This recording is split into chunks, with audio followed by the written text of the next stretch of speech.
He walked in like he owned the place, didn't shake hands, didn't smile, just marched into the main office with that fake CEO swagger, gelled hair, shiny shoes, Bluetooth earpiece still in, introduced himself to the room without eye contact.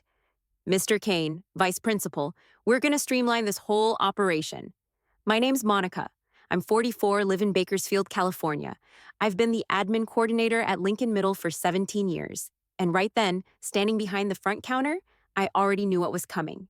Quick note, before we start, how's your day going and where are you joining from? He called our systems clutter, said we had legacy bloat, told the registrar her desk looked like a paper mill exploded.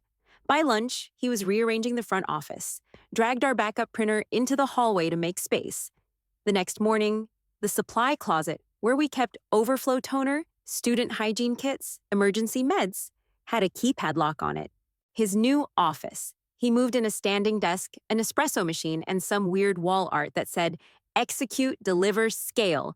I kept my mouth shut. Let him bark. 2 days later, I logged in like always to update our student resource tracking sheet. Gone. The entire shared drive folder I'd maintained for over a decade. Wiped. No notice, no backup. Years of notes, appointment histories, family contacts, crisis flags, just gone. I stood there staring at the blank drive like maybe I was in the wrong account.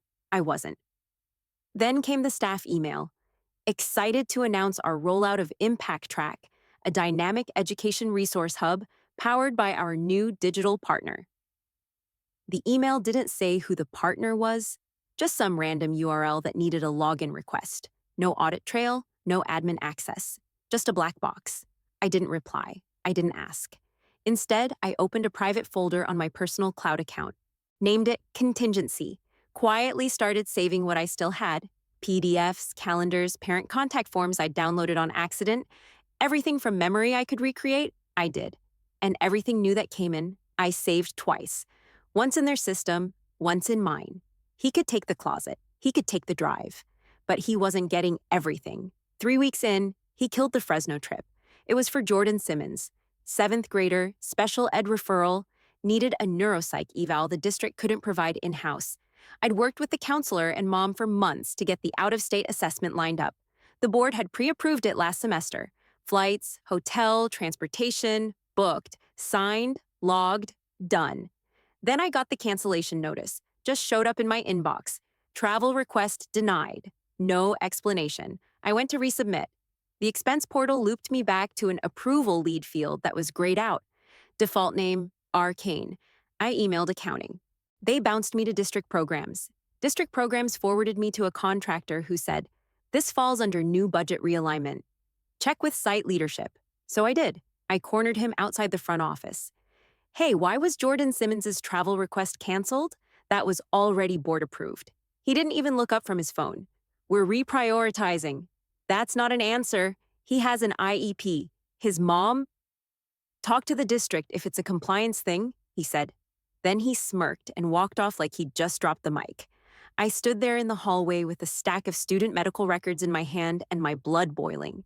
He had no idea what went into that trip, no idea what that eval meant for that kid.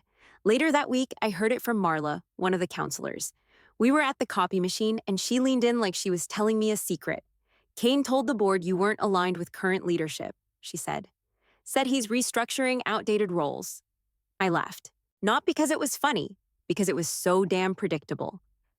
Monday morning, my email signature had been changed. No memo, no HR notice, just a new title below my name. Support Liaison. What the hell does that even mean? Operations coordinator had weight. It meant I handled systems, budgets, vendor logistics, compliance tracking. Support liaison sounded like someone who held doors open and ordered cupcakes for staff birthdays. I tried logging into the budget folders. Access denied. I clicked through the shared drives, looking for the documents I updated weekly. Vendor contact sheets, audit prep files, meal program logs. All of it. Either gone or locked. I didn't slam drawers or make a scene. That's not my style. I just started saving everything. Every single email, every Slack-style chat, every memo, draft, voice note. If Kane's name was on it, I clipped it. If it involved vendors, money, or student services, I archived it. I opened a new folder on my private drive. Procedural Archive. Nothing fancy. Just names, dates, receipts, screenshots of approval chains, meeting minutes, discrepancies in timestamps. I used to keep things organized by department. Now, I organize by exposure risk. Meanwhile, Kane strutted around the campus like he was running a startup, said things like fail fast and disrupt legacy practices, called morning huddles daily stand-ups, even wore jeans on Tuesdays because he said it fostered innovation. He didn't know the cafeteria still ran on paper inventory. Didn't know that if you removed dental kits from the supply chain, the health clerk had to buy them out of pocket. Didn't know we had a ninth grader who'd been couch surfing for 2 months and only came to school for the free meals. But sure, reprioritize. I kept my head down, acted like I was adjusting to the realignment. Let him believe I was out of the loop. He'd cut my title, my access, and my authority. But not my memory, and definitely not my receipts. 2 weeks later, he rolled it out like a prize ribbon.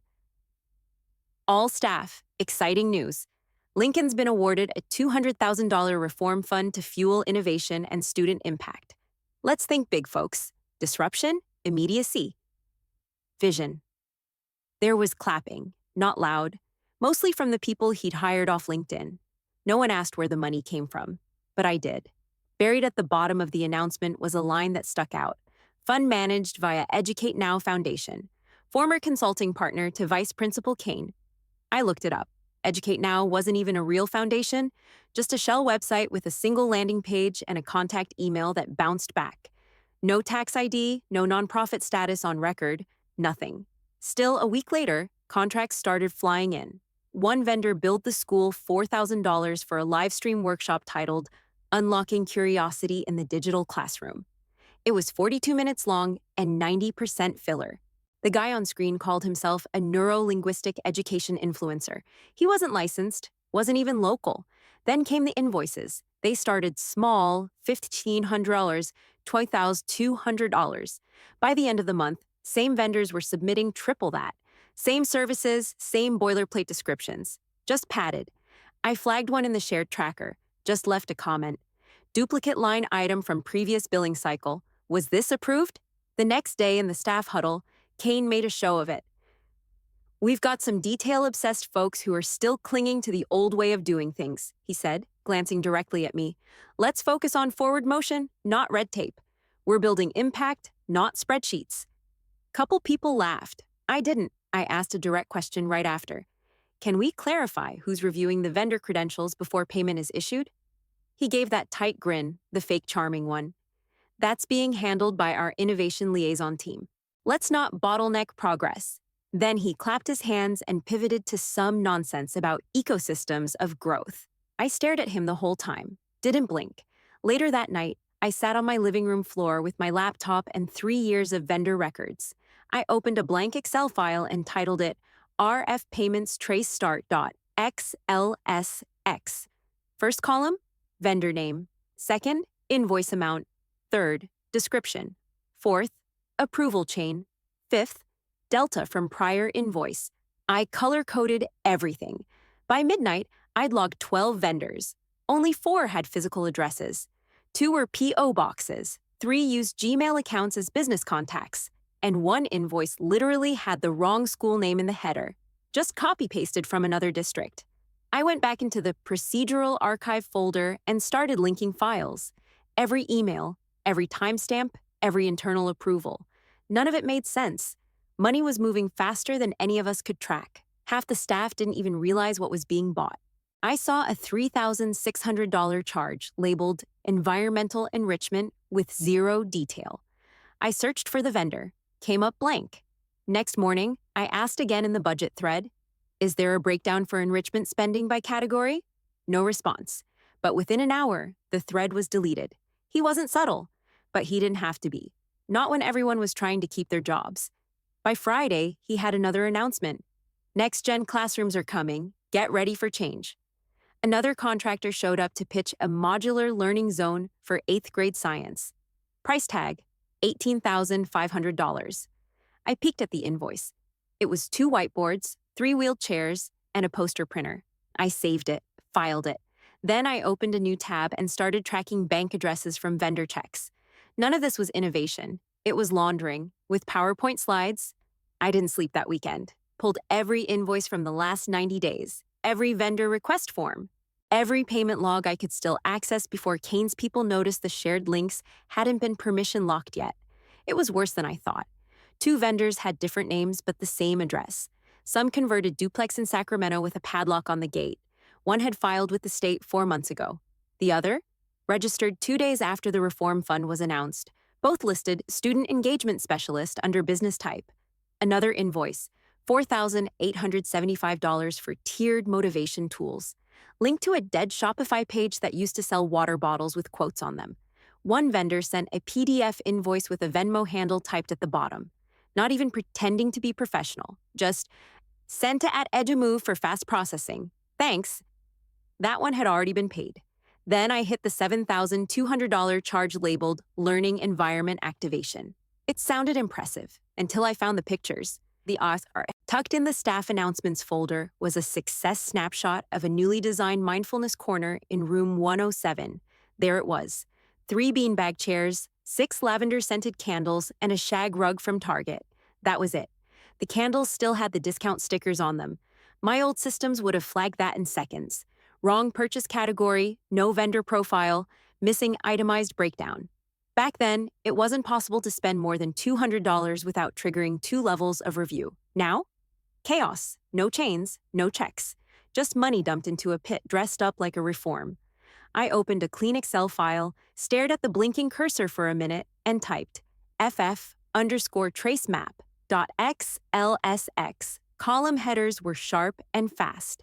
Invoice date, vendor name, linked entity, payment method, approval path, identified connection. I didn't stop to breathe. I found one LLC tied to Kane's former firm, Elevation Strategies, the same name he'd casually dropped in his intro staff email when he first arrived. Former consultant for Elevation Strategies, focused on education modernization. Modernization, my ass. 4 vendors were registered under shell corporations that listed Elevation's P.O. box as a prior mailing address. That was enough. I started downloading every onboarding form. Some were half-filled, missing W-9s, missing EINs. A few had handwriting so sloppy I had to compare letters like I was solving a crime scene. Most were signed by Approved Admin Lead, and that box always had the same name, R. Kane. Still, I didn't say anything. No emails, no chat messages, no little comments in the doc, just documentation. I used to measure my days in bell schedules and lunch counts. Now I measured them in attachments. He walked by my desk midweek, didn't even glance, just loud-stepped past like nothing was shifting. But I saw what was happening. The paper trail was getting sloppy. Too many people touching the system, not enough structure to hide the overlaps. And Kane? He was too cocky to notice. By Thursday, I had over 100 entries in the FF Trace map. Red cells meant flagged payments. Yellow meant vendor inconsistencies. Green meant confirmed links to Kane's prior work. That sheet was turning into something real. I didn't need a confrontation. I didn't need his approval. I just needed the rest of the rope. The denial hit my inbox at 9:13 a.m. Expense report number R, F2248. Rejected. Reason? Does not meet current review standards. No comment thread, no flag. Just red text and a locked document. I clicked through the history. The same report had been approved by Kane 3 weeks earlier. His digital signature was still stamped on page 2. I printed it, walked straight to his office, and knocked once. He looked up from his laptop with that fake surprised expression. Need something? I held up the document. You signed off on this. Why was it denied? He didn't even take it from me, just leaned back and crossed his arms. New protocols. That's not a protocol. That's a backpedal. Things evolve, Monica, he said, like he was lecturing a child. We have to stay agile. I held his gaze for a solid 5 seconds, then nodded once and turned around. Not a word. Walked back to my desk, shut the door behind me, and opened a brand new folder. Named it exactly what it needed to be. Phase 1, District Compliance. I opened the original report, stripped out every line of narrative, and rewrote it using straight district policy language. No adjectives, no summaries, just numbered clauses, bullet points, and cross-references. Per Ed Code 35160.1, per policy 3300, A per board regulation, AR 3400, I attached the signed version with Kane's digital approval. Then I pulled 4 more files from my archive: invoice history, vendor onboarding form, internal chat confirming the vendor's assignment, and a time-stamped payment log that didn't match district disbursement cycles. Fifth attachment: a screenshot showing the original document had been altered after submission with no audit trail. His people weren't even smart enough to hide the metadata. I opened a new email draft. To District Office Operations, Legal Services, Internal Audit Subject, clarification on Reform Fund routing. Supporting documentation included. I didn't editorialize, I didn't accuse, I just laid it out. The attached report, RF2248, was approved on July 28th by Site VPR Kane and later denied without explanation under unclear new procedures. Included are relevant documents supporting the original submission and highlighting inconsistencies in approval and payment processes. Requesting clarification on district protocol alignment. Sent. Timestamp: 10:41 a.m. Then I went back to work like it was any other Tuesday, logged attendance, updated the free lunch forms, helped a paraeducator print a set of behavior charts. At 4:58 p.m., I got the auto reply. Thank you for your submission. Legal Services has received your documentation. A member of our compliance team will follow up as needed. Please retain all relevant files in accordance with Policy 3580. That was all I needed. I didn't call anyone, didn't text Marla, didn't drop hints in staff chat. Instead, I opened the Phase 1 folder and made subfolders: Vendor Irregularities Approval Path, Deviations Fund, Routing Chains, Altered Documents. Then I renamed FF Tracemap 2, FF Tracemap Thief, 2.xlsx, and kept going. Added more vendor IDs, added payment cycles, highlighted approval overlaps in red. Kane breezed past my desk that Thursday like nothing had happened. I sipped my coffee, smiled politely, and clicked save. The game had started, and I wasn't playing defense anymore. The reply came Wednesday morning at 7:12 a.m. Subject line: Clarification on Reform Fund, routing from Tamara Bell, District Compliance Officer. Can you provide vendor registration details for the following entities: Ed Growth Collective, Elevate Learning Labs, and Insight Futures LLC, specifically looking for tax status, founding date, and any direct affiliation with current site leadership. I didn't pause. I didn't wait to look busy. I replied within 15 minutes. No filler, just bullets. Ed Growth Collective, LLC number 2021-81127, registered February 3, 2021. Elevate Learning Labs, registered address matches, Elevation Strategies mailing address, VP Kane listed as prior principal consultant per LinkedIn profile snapshot. Insight Futures, LLC, no California business license found, tax status unverified. Venmo handle used on invoice attached were 3 PDFs, state filings, IRS, Iguyen confirmations, and screenshots from the California business portal.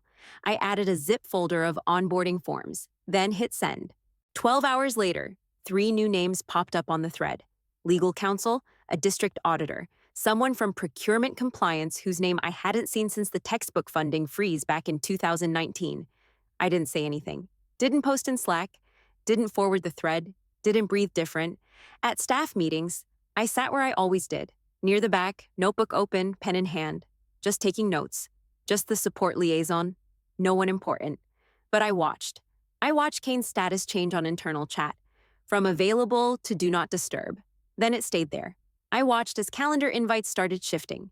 Reform vendor check-ins, canceled, budget syncs, moved to TBD. Even the Friday walkthrough got scrapped.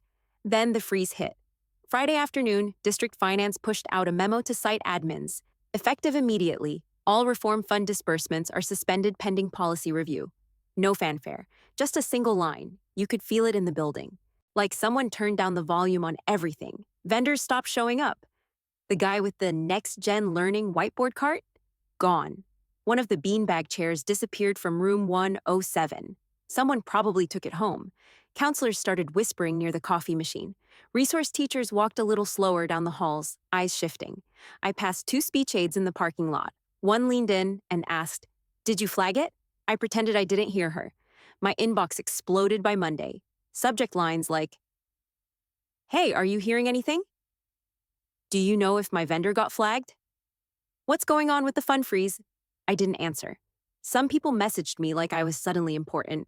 Others like I was the one who ruined their weekend. I wasn't either. I was just the one who'd been watching. Kane didn't make eye contact in the halls anymore. His voice got quieter in meetings, his updates shorter. He said we're adapting to new oversight structures and adjusting spend velocity to reflect district expectations. It was all fluff. Behind him, people started copying me on emails they didn't used to.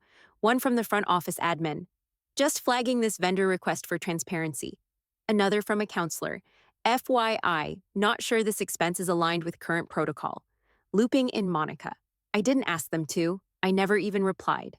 I just filed it. By Thursday, my folders had doubled. FF Trace Map was up to version 5. Each vendor now had a color-coded flag, gray for inactive, orange for duplicates, red for unresolved payment anomalies.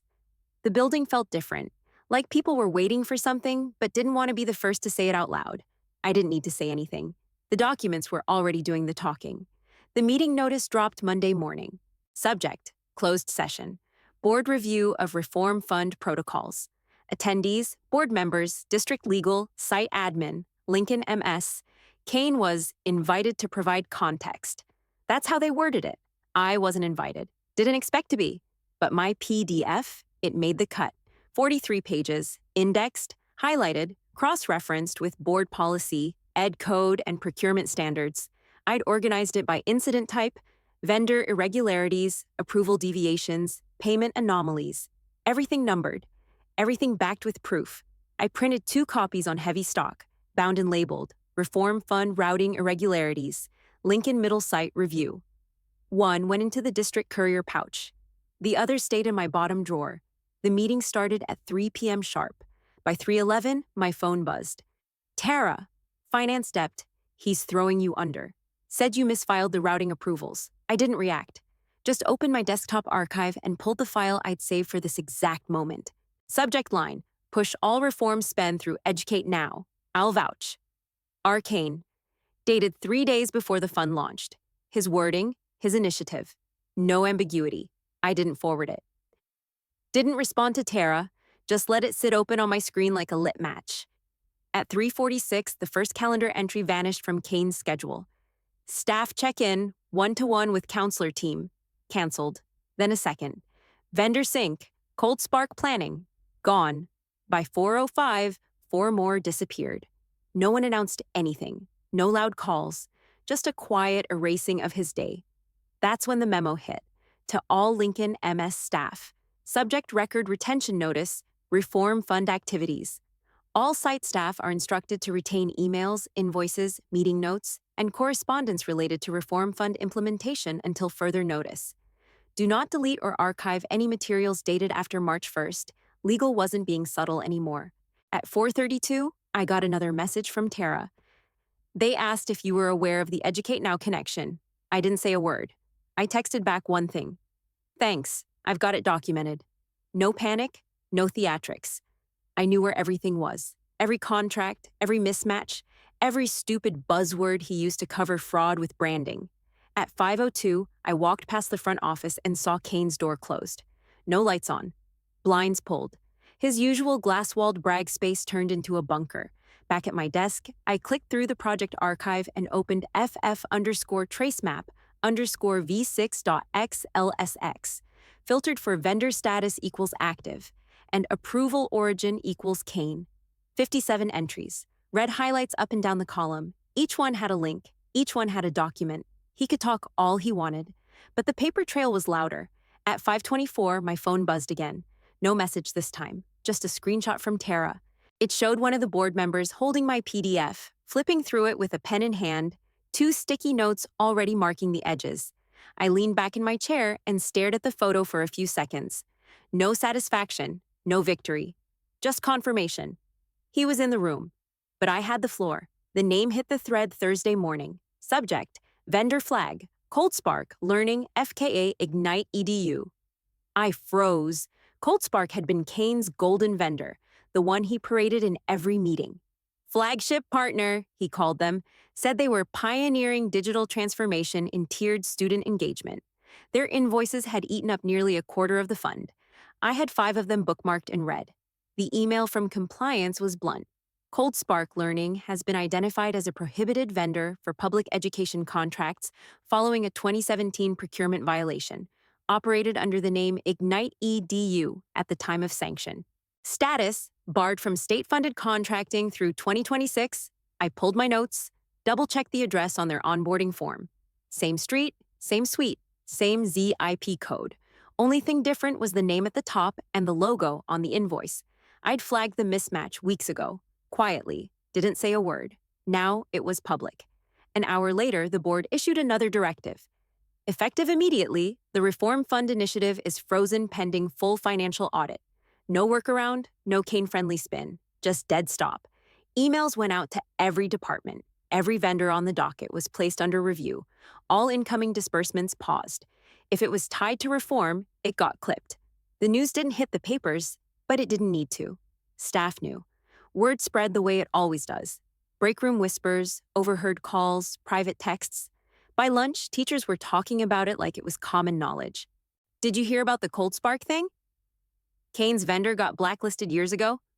Why didn't anyone catch that? Someone did, but I kept that part to myself. By third period, I noticed a shift. The instructional coaches, Kane's hand-picked crew, weren't sitting in their usual corner at staff meeting. One called out sick. The other two kept quiet. No more vision casting or impact modeling, just silence. People started speaking up finally.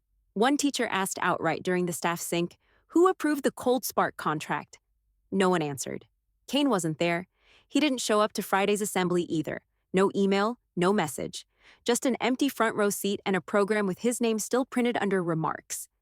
15 minutes before the bell, I saw the janitor walk past the front office with pieces of a desk in his cart.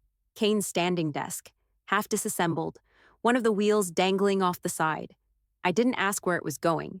Back at my desk, I updated FF Trace Map to version 7. Cold Spark moved from flag to confirmed prohibited. I added the 2017 sanction link in the notes column. Dropped the file in the exposure folder I'd made that morning. My inbox was quiet. No new messages from legal, no word from the board. Didn't matter. Everything was already moving. By the time I shut my screen for the day, 2 more vendor payments had been reversed. A check to Insight Futures got pulled. The pending deposit for Elevate Learning Labs never landed. I took the long route to the parking lot, just to hear the hallway chatter. "Did you see the news from legal?" He hired a banned vendor under a new name. What even is that? They're saying someone from Lincoln flagged it early. Let them wonder. I didn't need credit. I didn't need thanks. I had the receipts. He had the fallout.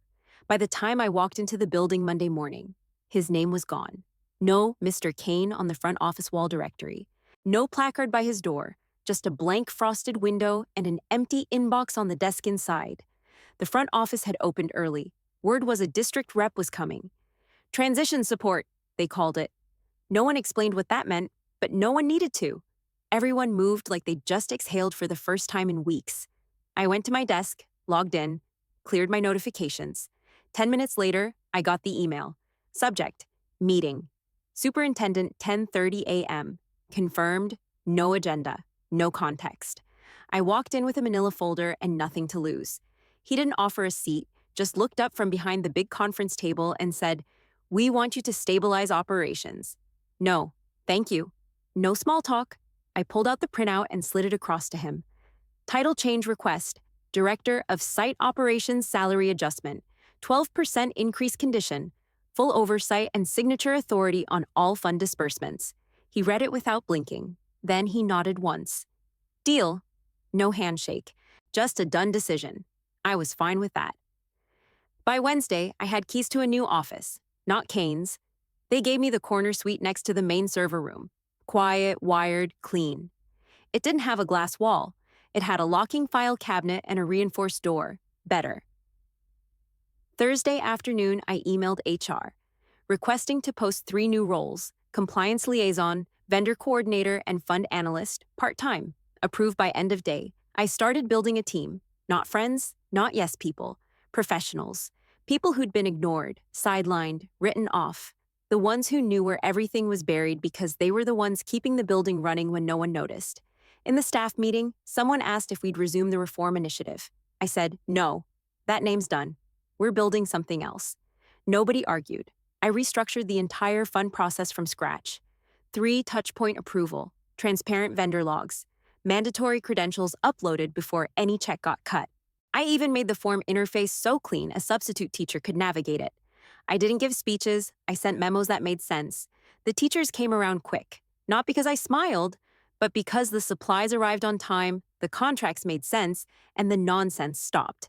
One of the new aides knocked on my door Friday afternoon, asked where the template folder was for enrichment proposals. I told her, top level public drive. Search initiative templates. Everything's traceable now. She smiled like I'd given her a gift, but I hadn't. I'd just given her a system that didn't lie to her. End of the week, I stood in my new doorway, coffee in hand, watching the hallway fill up before last bell. The building felt normal again, not fixed, just grounded. People walking with purpose, doors open. There was nothing flashy about it, which was exactly the point. I opened my laptop Monday morning, hovered over the contingency folder, and hit delete. Trash emptied. Just like that. No backup, no archive, no more insurance plan. I didn't need it anymore. At lunch, I walked the halls, not checking on anyone, just moving. Students laughed near the lockers, crowding around someone's phone. 8th graders tossing a rubber ball between lockers like they weren't breaking 3 rules at once. None of them knew what had almost collapsed under their feet. Didn't matter. They shouldn't have to know. A science teacher passed me by the library, didn't stop, just gave a small nod and said, "Thank you." Kept walking like it wasn't a big deal. That's all it was. That's all it needed to be. No ceremony, no bulletin update, just systems working again. The reform fund didn't come back, not as it was. I stripped the name, burned it down to the studs, and rebuilt it. Now it was called the Community Partnership Initiative. Simple, clear, every dollar tracked, every vendor public, every classroom request reviewed by 3 sets of eyes, not one ego. It wasn't revolutionary. It was responsible. That's what he never understood. You don't fix schools by acting like a startup CEO. You fix them by showing up, shutting up, and doing the damn work. I didn't take him down. He did that himself. I just stopped holding it up. I walked back to the break room, poured my coffee, and leaned against the counter. Lipstick still perfect, unbothered.